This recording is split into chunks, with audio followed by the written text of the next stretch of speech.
مشروع كان oo hadda muddo la soo weeday sanad ku dhow oo loogu talagalay oo kaliya in lagu sameeyo dadka barakacayaasha iyo qaxootiga iyo dadka muwaadiniinta Soomaalida in loo sameeyo siyaasadihii iyo nidaamkii lagu hagi lahaa laguna ilaalin lahaa xuquuqaha rasmiga ay leeyihiin oo ku hadda gudoomiyuhu ka hadlay kamid yihiin ama nolol ha noqoto ama dhul iyo deegaan ha noqoto ama guryo ay galaan ha noqoto ama waxbarasho iyo caafimaad ha noqoto siyaasadii lagu hagi lahaa ay ku heli lahaayeen ama dawladda ay kula xisaabtami lahaayeen xuquuqdooda ay ku helaan ayaan wada wadnay annaga haydheelo waa taageeraysa kaliya laakiin waxa waday xafiiska ra'iisul wasaaraha oo u idmaday oo shaqada tan u sii dirsaday tiimkan halka maraya iyo hay'adda qaxootiga qaranka NCRA oo Kamaal ka socdo iyo xafiiska ra'iisul wasaaraha laba Axmed ay ka socdaan ayaa runtii shaqada tan hagayay dadkaas waa dad Soomaaliyeed waa muwaadiniin Soomaaliyeed oo xaq oo qof walba muwaadin Soomaaliyeed uu leeyahay leh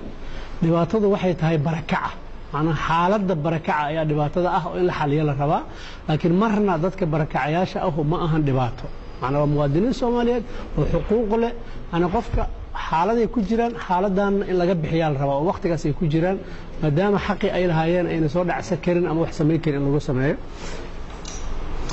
tan labaad waxay tahay mas'uuliyadda koowaad marka oo dadkaas in wax loo qabto oo arrimahooda wax laga sameeyo oo barakaca wax laga qabto mas'uuliyadda koowaad Soomaalida ayaa iska leh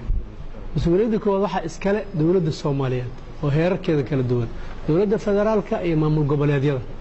haddii ay awoodi waayaan oo hadda sida oo nidaamka dawliga uu xoogaa naga jilicsan yahay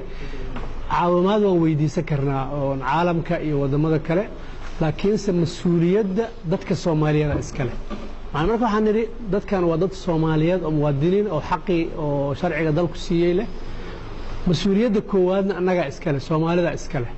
oo dadkaas ina dhibaatadaas oo barakacanimada in wax laga qabto xaaladaas ay ku jiraan mas'uuliyiinta ka socda dawladda Soomaaliya iyo hay'adda qaxootiga qaranka ayaa sidoo kale qorshu yahay in ay kulamo la yeeshaan hay'adaha kala duwan ee maamulka Galmudug taasi oo laga gol leeyahay in lagu wajaho siyaasadda la doonayo in lagu maareeyo qaxootiga ku barakacay gudaha gobolada kala duwan ee wadanka Soomaaliya Daahir Maxamuud Cabdi Daahir Yare Galmudug TV